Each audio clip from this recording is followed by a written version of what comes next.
we'll start with a brief background, what actually inspired and prompted us to do this study. We'll give you a little bit about our problem statement, which is also linked to the gap in literature that we identified. Then we just have one key objective for this study because it's a paper which is a part of a larger study.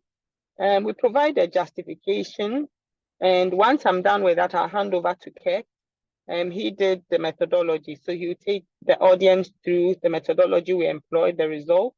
He would also discuss the robustness checks that he employed to ensure that our data and our study was very valid. And then he'll give us some conclusive remarks about what our study then points to. And we make just 2 recommendations. Thank you. So by way of background, the paper actually is premised on 2 issues, on education and also on child marriage. Child marriage is actually an increasingly worrying social problem because over the years, even though there has been a lot of interventions to consistently reduce its prevalence rate, it still persists in most parts of developing countries. And it has been defined by Dunfe and Ojo as marriage or consensual union between partners that are less, at least if one partner is less than. The practice of child marriage, as I mentioned, is actually very widespread in sub-Saharan Africa. And about 39% of women aged 20 to 24 years reported in a UNICEF survey UNICEF study in 2017 that they were married before they reached 18 years. And in Ghana, especially, that's when we bring the whole phenomenon of child marriage home. It is actually the prevalence rates are higher in the 5 northern regions. That is out of the 16 regions in Ghana where the incidence has been recorded. It is higher in these places. And coincidentally, it is also the same regions where a lot of studies have shown that poverty rates are also higher. And a lot of studies have then pointed to the fact that one of the underlying causes of child marriage has been poverty and deprivation.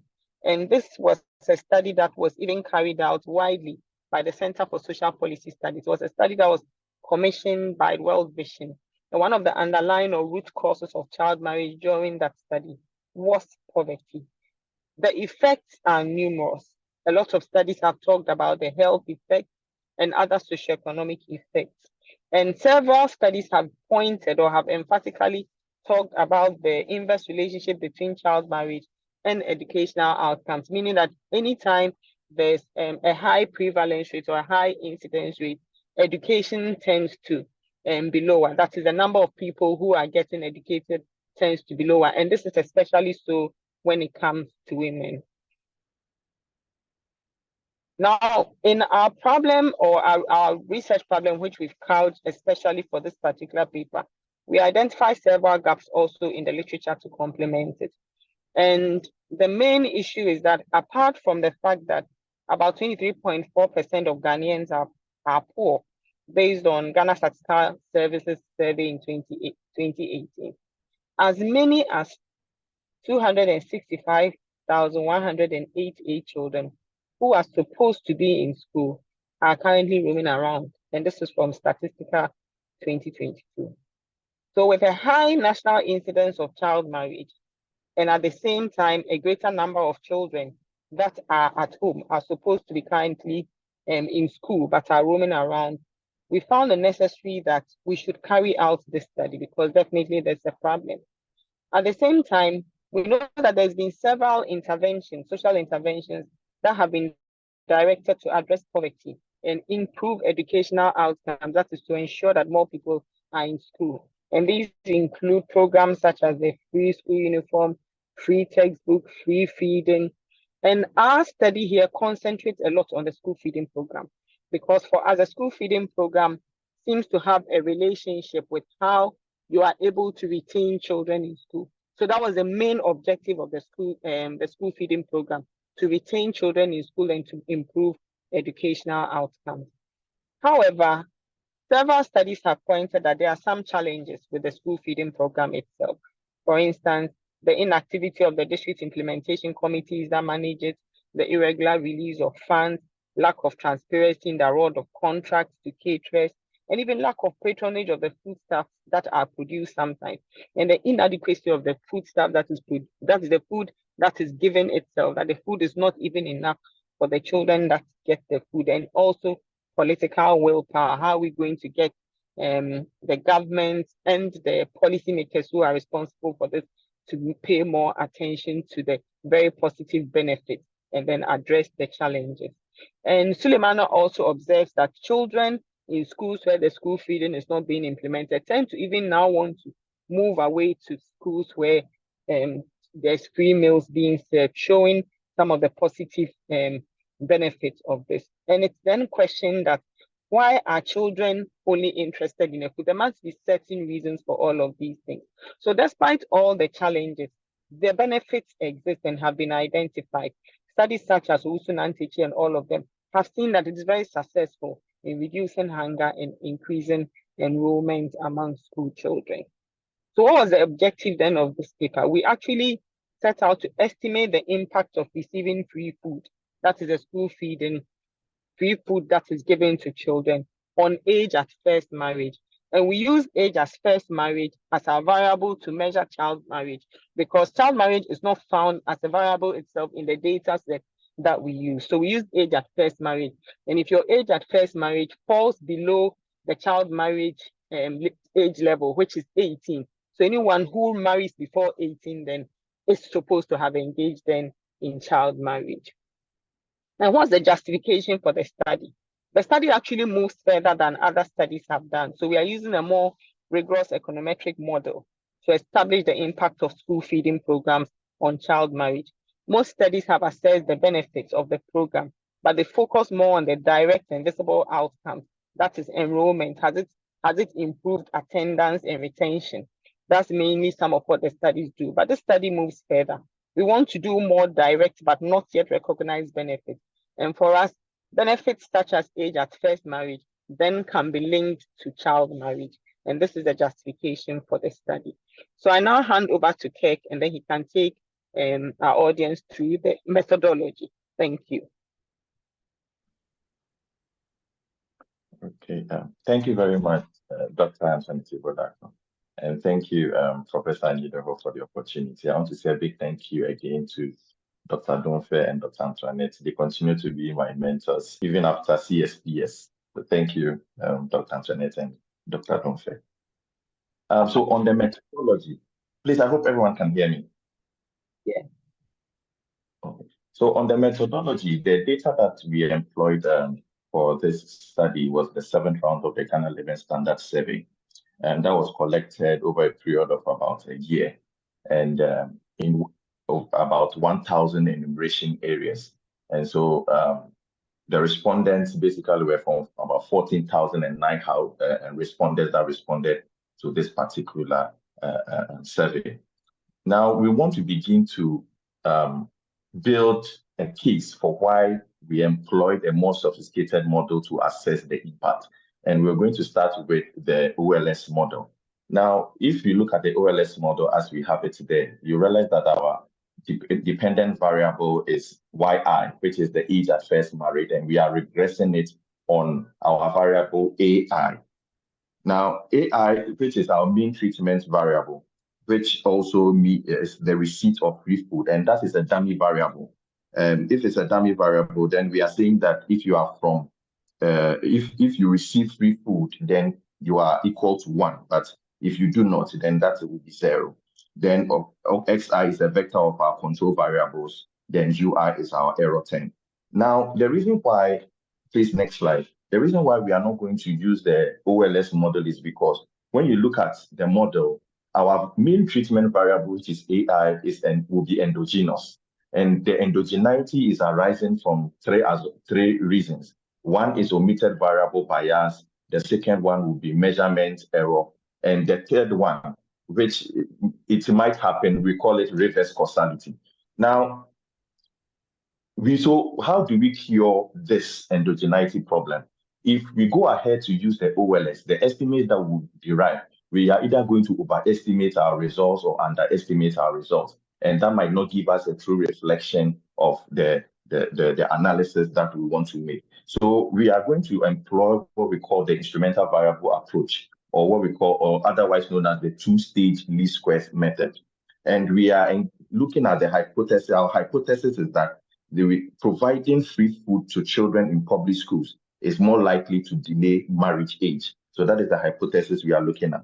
Now, the two-stage module comes in this way. We have the first stage and the second stage, and we have employed two instruments in the first stage. Now, the two instruments, the first instrument is public school, which is a dummy variable, and the second instrument is what? Also regional dummies. And so if you are in a public school, you'll be coded as 1, if you're, or otherwise. Then if you are if you're in a particular region, you also be coded as 1 or otherwise. Then as the variables are there, I've already explained what AI stands for and what XI also stands for. And so when you look at the first stage, what it does is that the instruments, when you regress the mean treatment variable, which is receiving of free food, if you regress it on the instruments will knock off the endogeneity in that variable. And so once they knock the endogeneity away, what now will be left will be the exogenous component of that variable. And once we have the exogenous component, it will help us to actually estimate correctly the impact of the school feeding on child marriage. And so that is why in the second stage, you see that the AI variable there is A hat. Now the A hat stands to the reason that now it has become, it is the exogenous component of the AI. Please, next slide. And so we also understand that apart from government, there are so many institutions that are also providing free food. And we want to establish the case that in this analysis, we are placing the weight on free food that is being supplied by government. And so when you look at the table, you realize that even all the other institutions, international NGOs, local NGOs, religious, who are providing free food, you will realize that their figures are very much negligible compared to the figures or the food that is being provided by government, which have very high values. And it tells us that even as you move from the south to the north, the number of schools or the number of public schools that are enjoying free food continues to increase. And so it tells us that even the school feeding program is centered in areas or in public schools where there is poverty or there's the people are quite vulnerable. Please, next slide. So these are the variables that we are looking at. Our mean treatment variable, as I've said, is the age first married. And when you look at the statistics, you realize that we are looking at a mean variable of 28 years. That means that the people we interviewed at that time, their ages, the time that they got married was 28 years. But you look at the minimum. That means that the minimum age that was reported in the data that somebody got married was 10 years. And we are looking at the maximum, which is also 59 years. And so if the minimum, if you look at that statistic, it tells us that indeed there is a concern that has to be addressed. People are getting married as early as 10 years old. Please, next slide. So this is the ordinary least squares analysis. So I wanted us to look at what the ordinary least squares analysis is showing us. Then we'll compare it to what the sophisticated model or the IV, the instrumental variable model, will also give us. Now, if you look at the OLS analysis, you realize that in the first column, when you regress the age first married over receiving of free food, you realize that the age, if you are in a public school and you receive free food, that means that the age at which you get married is increased by 3 years. That is when you look at the first column. And we try to include all the other covariates in the analysis to see how they will respond to the mean treatment variable. And so let me take you to the 8th column. In the 8th column, we include all the covariates in the analysis. And you realize that our mean treatment variable still is centered around 3 years, and it is highly significant at 1%. And so it tells us that indeed there is a huge correlation or strong correlation between giving free food and the age at which people marry or pupils marry. Please, let's move to the next slide. So this is the first stage of the instrumental variables approach. Now, there are three assumptions that must be satisfied.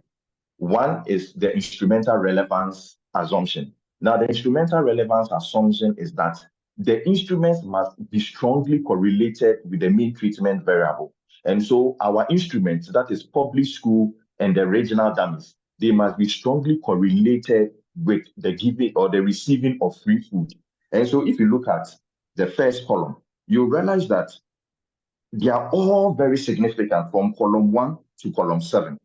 They are highly significant. And so that tells us it satisfies the instrumental relevance assumption that indeed the instruments that we are using is strongly correlated with our main treatment variable, which is receiving free food. And it is out of this analysis that the endogenous component of our variable AI, which is the receiving of free food, will be knocked off. Please, let's move to the next slide.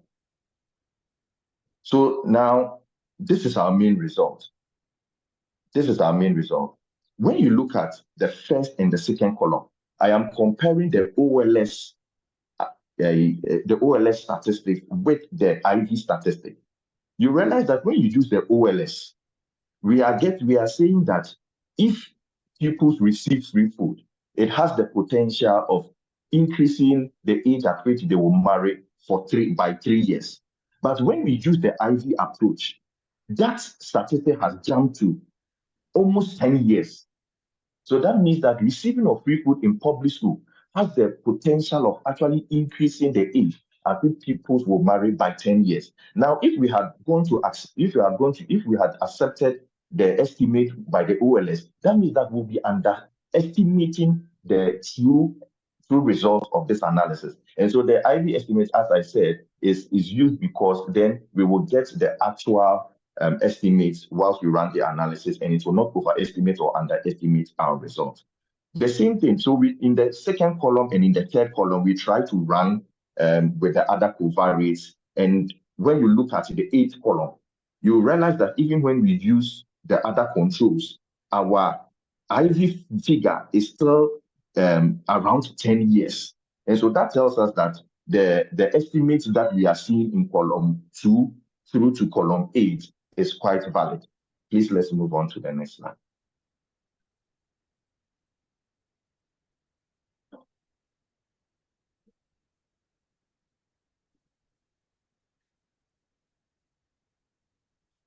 Please, let's move on to the next slide. Yes. So now when you look at, so this is the table 6 that we saw, the table 5 and the table 6 that we saw. It is for both boys and girls.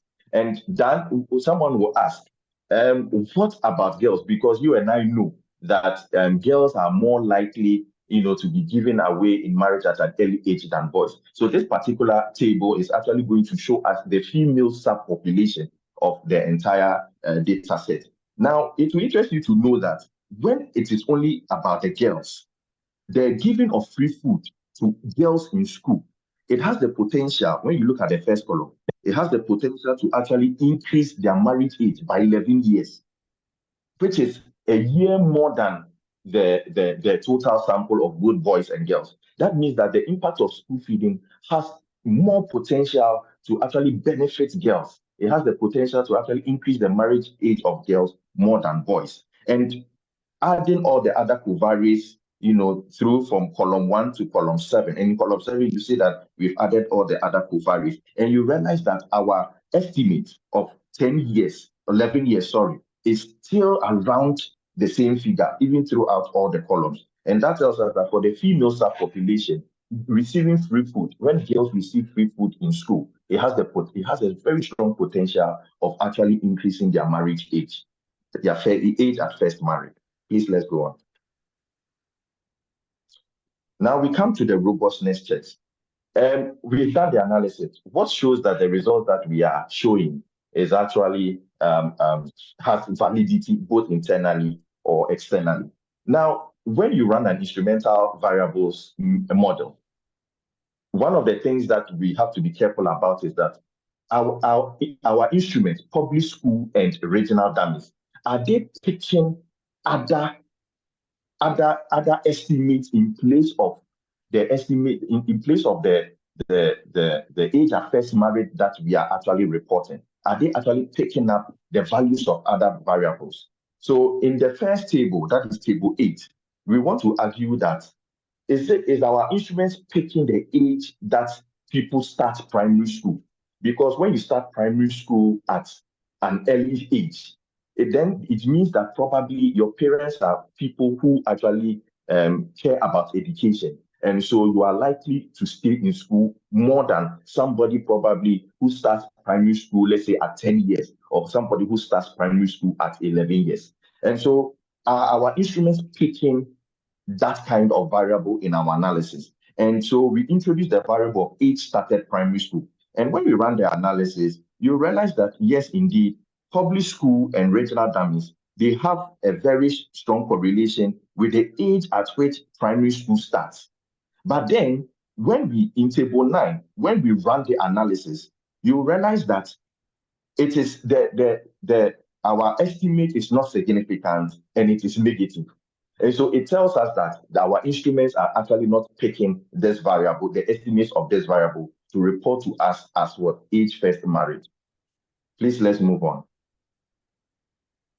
Then again, someone will also argue that what if those students that we are putting as receiving free food, what if they had scholarships, and because of those scholarships, that was the reason why they continue to stay in school? Again, we ran the analysis, and you could see that even with this one, the public school and the regional dummies, when you regress the scholarship on public school and regional dummies, the estimate is even nearly zero. It's nearly zero. And when you put it in the IV model, you realize that yes, it is significant, but the sign is negative.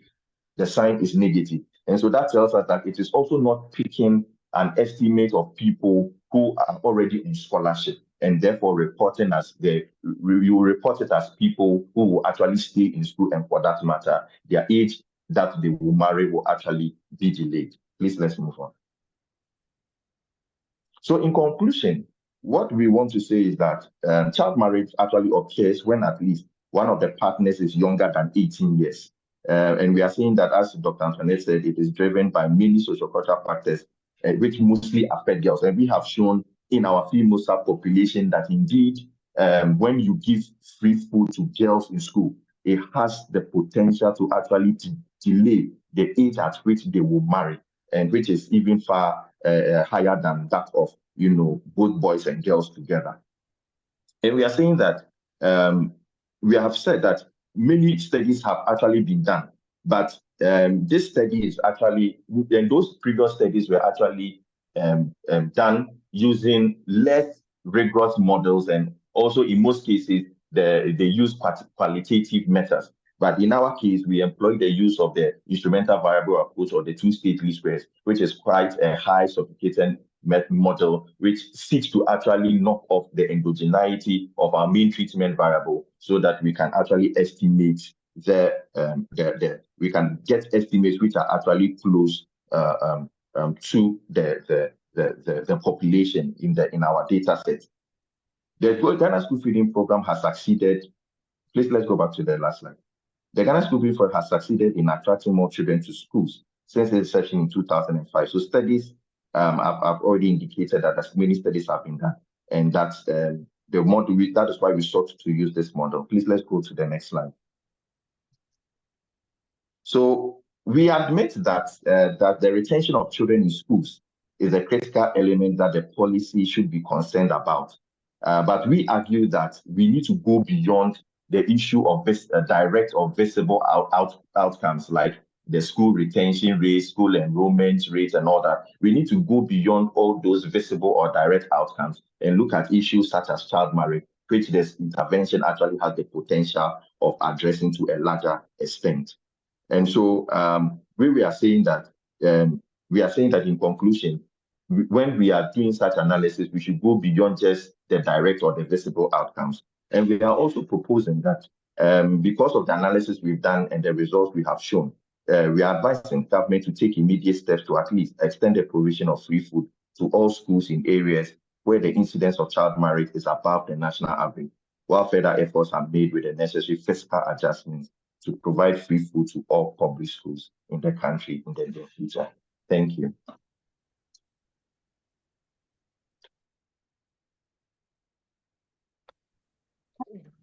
Hello, Thank you. colleagues.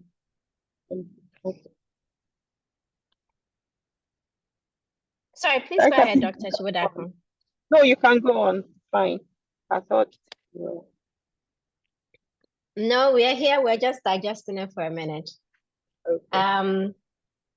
So thank you so much, Dr. Chibodako, Mr. Kekoktu, and Dr. Donfe, who's the third co-author.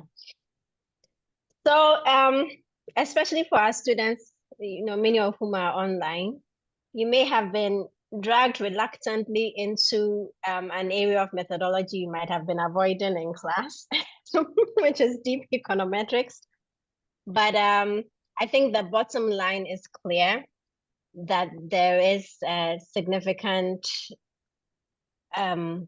impact, I suppose, of the school feeding program on a variable that we should all be concerned about, which is the age of child marriage. In other words, how long children have to be children before they are burdened with adult responsibilities like marriage. So thank you very much for the findings and for helping us to understand the empirical and analytical basis for which we can make these claims. I want to mention, sorry, I have a bit of a cold, so forgive me. I want to mention that we have here the director for accounts at the school feeding program, so that's good. We like to believe as CSPS that the research that we do can and should have real life impact. In other words, it should affect the policies and the other interventions that we have so that all of our lives can be better. The aim of social policy is to make sure that humans are flourishing, that they are thriving in the lives that they have. So it's very important that we go beyond merely producing research and putting it in book or journal form and actually having this have an impact. So thank you again for this. So I'm going to now open the floor for any questions or comments on the presentation that we've had. They've been very efficient with the use of time, so we have more than 20 minutes to have this conversation. I see one person's hand up already.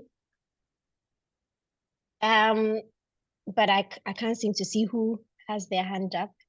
Oh, Hayford. Yes, Hayford, please go ahead with your question or comment. Well, thank you. Thank you very much, Chair. And thanks to colleagues for that excellent presentation. I just want to check with the presenters.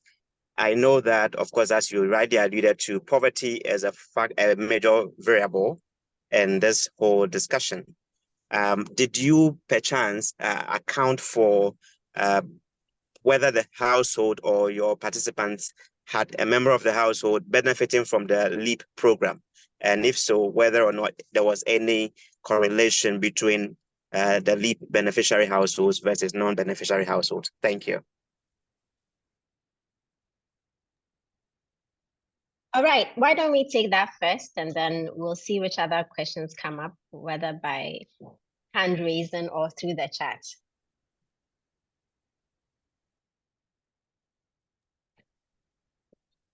So either Mr. Otu or Dr. Chibodako, could you answer that question from Hayford?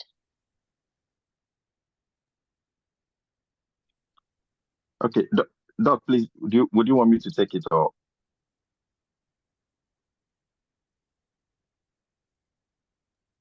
Hello? Kirk, please proceed.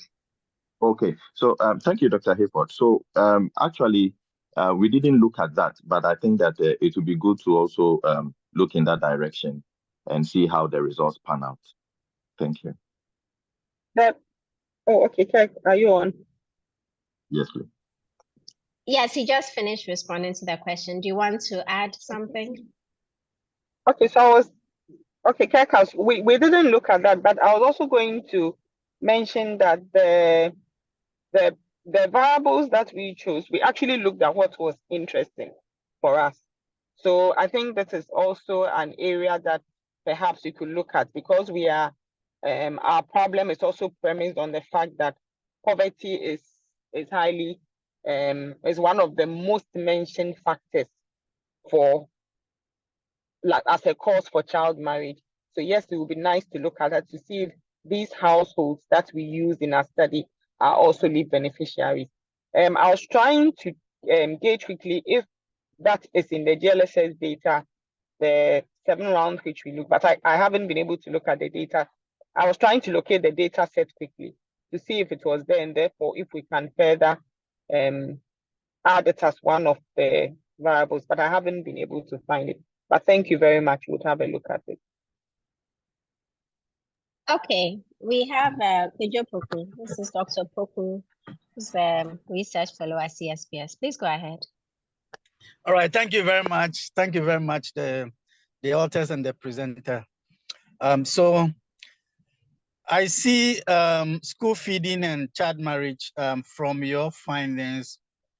I'm not sure if you discussed the mechanism. You've seen that statistically or econometrically there's a kind of causation as your study found out. What do you think is the mechanism? Because I see you talked about the fact that probably it makes at the age at which you also look at the age at which the child or the girl starts school. So is it through education that makes children child marriage, that reduces child marriage, or is it just maybe the welfare effect? When you have food to eat and other things, then you are not necessarily going into those kind of activities in order to get into the marriage. So which one is explaining the results that you have? Thank you.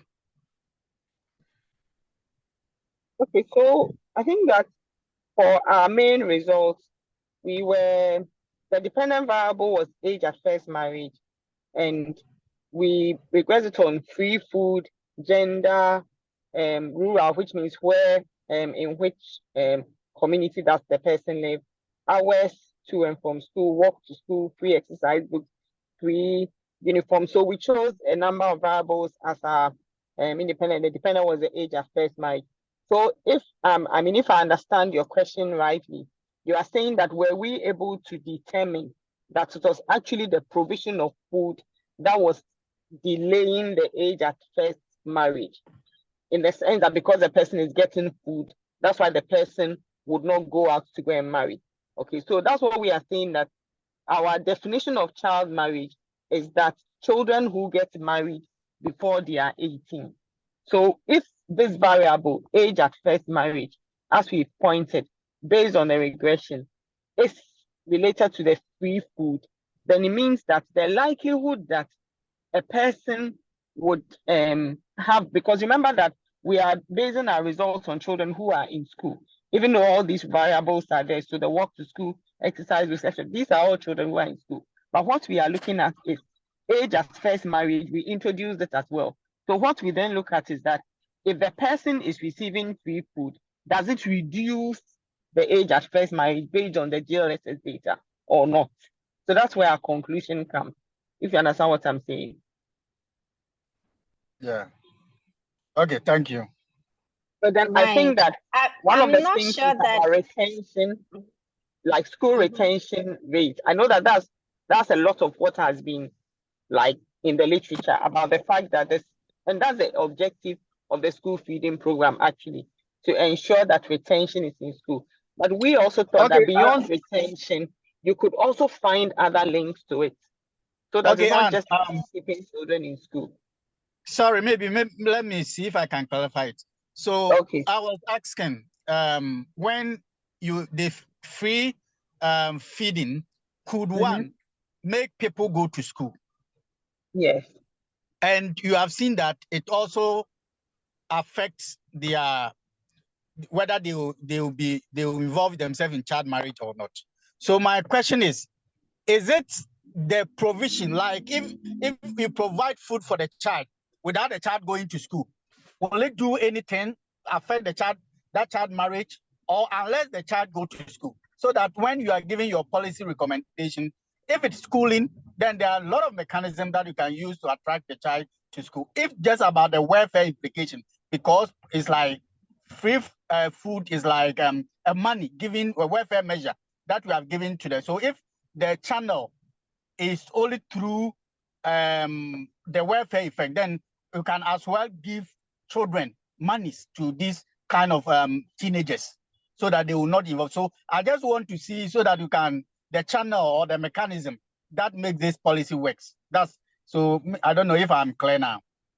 Okay, I understand what you're saying, but you see that we picked only the data from schools, for what was I say, children who are in schools. So we cannot really say that it is for only welfare, because what we did was to talk about only public schools where the school feeding program is being implemented. If you understand me, so we actually segregated and picked from that. So we are able to, and I think Kirk explained it at that point. So we are able to establish if the two variables are related or not.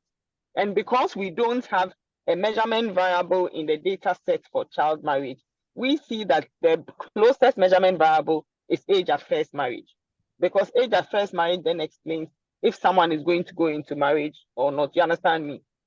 Okay. I think it's a really great question when we are thinking about policy impact. Obviously, one of the downsides of quantitative work like this, or modeling like this, which is why it's always great to have mixed methods or to use different methods, to answer different questions, is that it tells us that there's some kind of link, but it doesn't really go into the black box to tell us how this variable then leads to this kind of outcome. So that definitely opens up an area for further research, because I think it's really important. Is it the having of education, or is it, as Dr. Boku said, the welfare effects, having food, which then affects what you decide to prioritize or put emphasis on in the future? I have a couple of questions in the chat, which I will read out, but perhaps I'll let Helen ask her question first, and then after that, I'll read the two questions in the chat. Yeah, thank you so much, everyone, for, first of all, to the presenter for a good presentation, and also everyone for contributing to the discussion. I'm also thinking that there is a cultural dimension to the whole child marriage issue. So I was wondering, maybe correct me if I'm wrong, I don't know if you account for religion in the analysis. I'm not sure. So if you haven't, I am thinking that that's also a key part. So if it is not controlled for, that may be overestimating their impact as well. So that's all I wanted to add. Thank you. If I can respond to that. Yes, please, go ahead.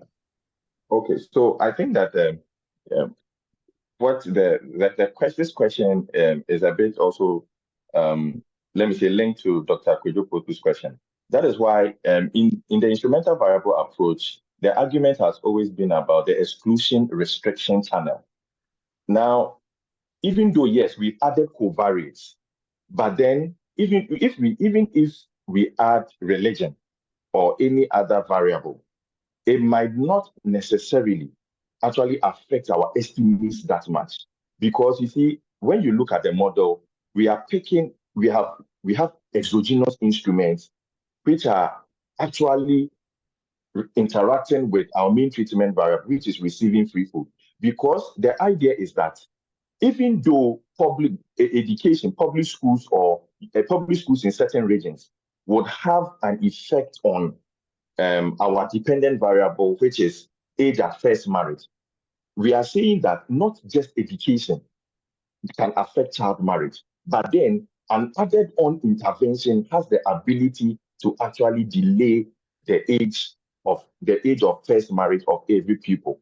I think that is the kind of exclusion restriction argument that we want to make. That is, so when we do that analysis, we've added other covariates to make sure that whether it will actually affect our model. But if you look at the tables that we showed, that's why when you look at from column 1 to column 8, you realize that our estimate is still around the same figure and it is unchanged that much.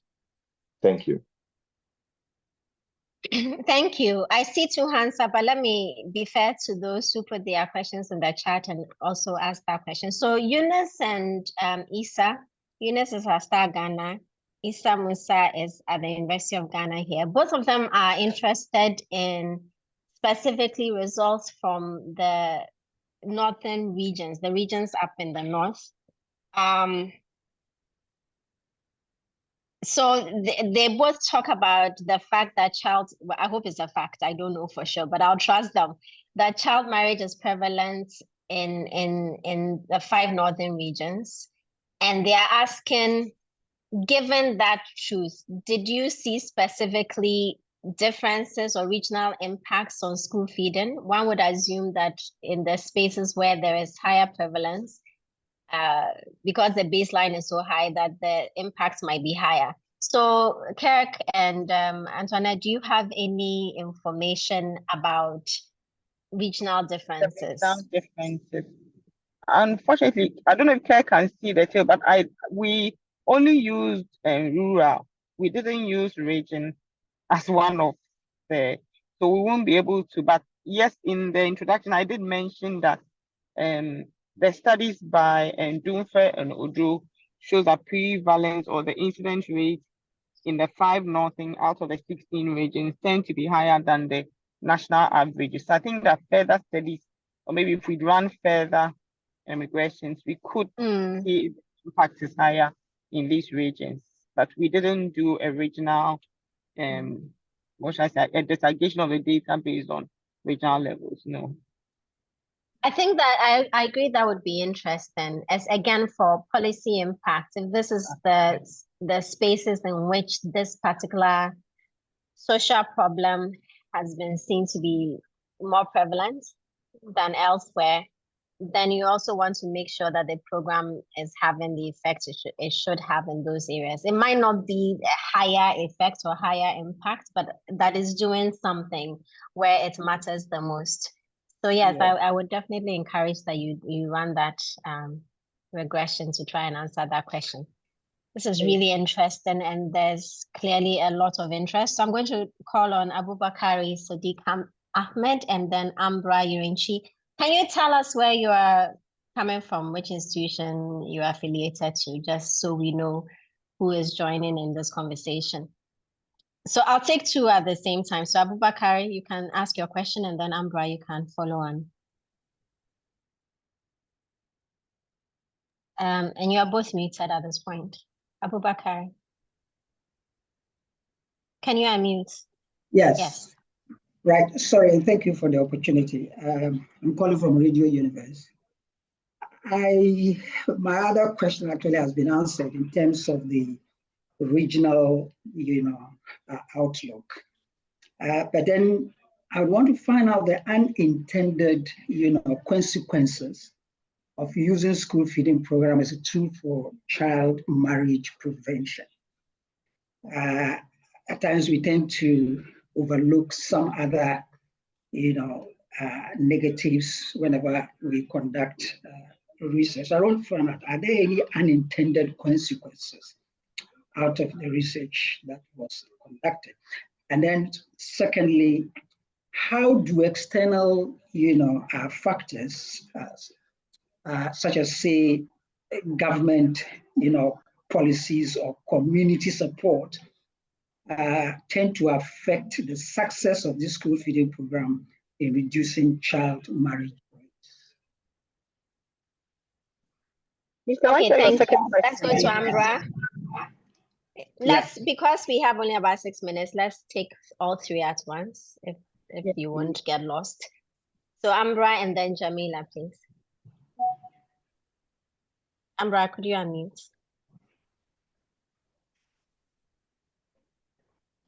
You're still muted. Okay, should we try Jamila? We'll try and come back to Ambra. Thank you, Director, and thank you to the presenters.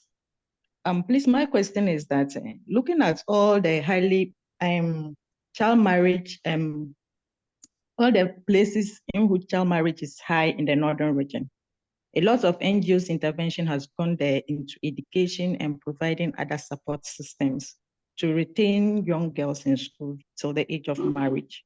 So my question is that with this, and in regards to the free meals, have they looked at, in addition to the free meals, have they looked at what the assistance of the various NGOs have done in retaining these girls in school, quite apart from providing the meals?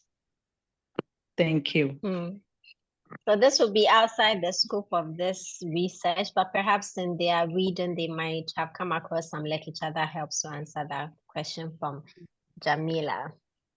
Over to you, presenters. Okay, so I'll start with Jamila soon because I remember that table. Yes, the other studies show that apart from government intervention through the Ghana School Feeding Program, there are other agencies, religious bodies, international NGOs, and all who have the business of providing food to deprived schools. But as Director said, the data that we concentrated on, and we can safely speak to the fact that we even picked an average age where we asked, we picked data from people who are between 20 to 24 years. So the average age of the individuals who said that they had been married before attaining age of 18 years was 28 years. That's what we did. And then the data captured the main independent variable, free food, and you receive the free food in a public school. So that is how we actually shape the analysis, because of course, remember, we are picking from an already existing data set. So if you had reached a certain age, you got married before age 18, and you were in a public school that did not provide free food, or in a public school that provided free food. That's the analysis that we try to use to come out and say that in public schools that free food was provided, you tend to find that respondents' age at first marriage drops by a year. So it's a way of saying that, yes, school feeding program is an intervention. It has all benefits. Retention of school could be one of the major overall umbrella benefits. But some of these benefits, such like even reducing age at first marriage by 1 year, and especially for areas where incidence rate of child marriage is high, we are recommending that this policy is intensified or it is spread across even more schools. So that's what our study is couched on. I hope that answers your question. And if I can add a little bit, it's also linked to what Dr. Poku was asking, which again is outside the scope of your work. But Jamila, since you are a student at CSPS, this would be an interesting study, because comparing the effects of the school feeding in public schools to feeding or provision of food outside of schools might help you get close to answering the question of whether it's the food itself or there's something about the feeding in school education itself that gives the effect, if you understand what I mean. This would be a study that would be able to maybe disaggregate the effects of food by itself, which would be provided by both schools and non-school agents, or whether there's something about the education that you get within the school that is feeding you. So that's an idea for research right there. Dr. Chiboda, please continue to Sadiq's question. Okay. Kirk was going to answer that. Kirk, are you answering? I think he mentioned something about the unintended consequences of the study. If we found out that the school feeding also, in our study, we found out that there are other unintended unintended, let's say, impacts of school feeding. No, unfortunately, we weren't testing for those things, so I wouldn't mention that. Thank you. Hello? Yeah, Doc, yes, if I can add. Yes. So, so Sadiq, I think that because of the model that we use, So if not to sound so technical, this is something like a local average treatment effect that we are analyzing. And Jamila, so hi, I don't know if. So it will be very difficult for us to get into the arena of unintended consequences because of the kind of model that we use. And also to address, yes, also to speak on the issue of the regions. I think that the very first table that I showed on the school feeding program and its distribution across the country, you realize that I said that as you move from the south to the north, you realize that the incidence of the school feeding program it increases as we move to the north. And you know that the school feeding is actually meant for public schools in deprived areas. And so by inference, you can say that, yes, we didn't specifically look at the regional effects, but then you obviously, by that table, you can say that the weight will definitely be in, the 3 northern regions and other regions where and there are public schools in deprived areas. So just to add a bit to it, thank you. Maybe that slide could go there so that we can see. I may have missed it myself, and it's clearly interesting to others. So, and Kek, you definitely do sound technical. Amber said her internet is a bit, you're scaring some people. But for some people, I think I'm a bit stable now. I don't know. It will be useful for them to know that you did it very, very rigorously. Ambra, your network is not very stable, but you put your question in the chat, so I'll just go ahead and read that quickly. I don't know, already out of time. Madam, if you could hear me. Can you hear me now? We can, but can I just read what you put in the chat, since we are not sure whether your line will break again? Oh, you said you want to comment. Sure, okay, go ahead. Sure. If the internet will work, please go ahead. It was more of a comment. It was actually more of an appreciation of the. So just very quickly, because I know we're getting off the call and my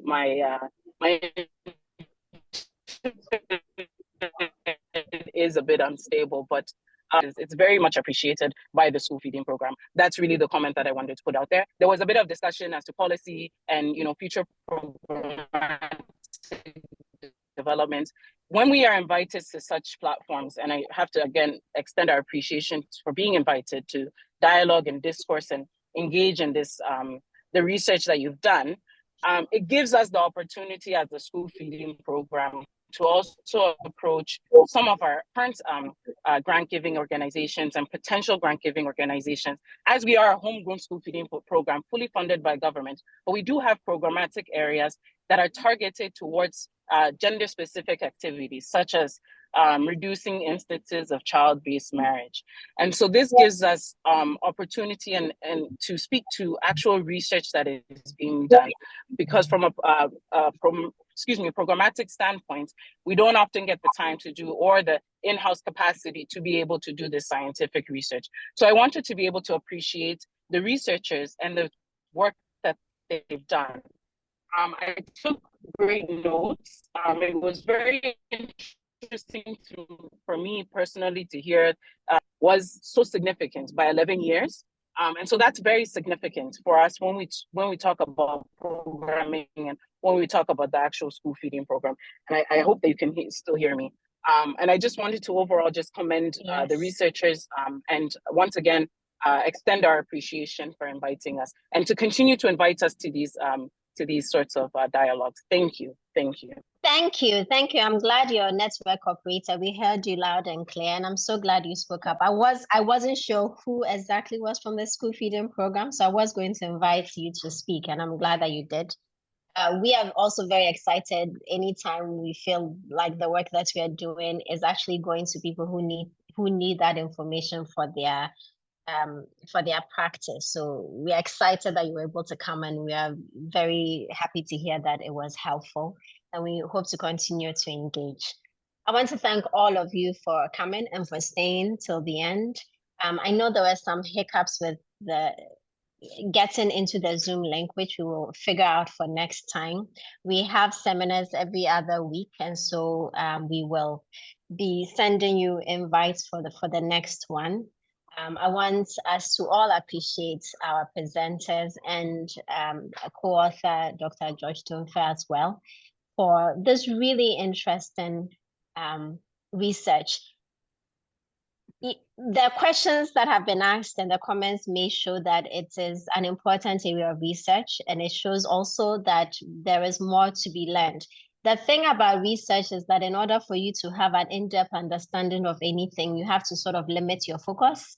It's like a microscope, you know, you want to look at something a little more closely. So you have to focus in on that thing. And then there are always other questions that come up that might be outside of the focus of that particular research. But it tells us that we can be asking further research questions and digging deeply into questions about religion and sociocultural norms, about exactly what is happening that delivers the effect, again, whether it's welfare, whether it's something about being in a school in particular, etc. There's so many other things that we need to learn in order for us to be more effective with our interventions. And this is a great start. And so thank you again to the presenters. And thank you all. Have a very good afternoon. Goodbye.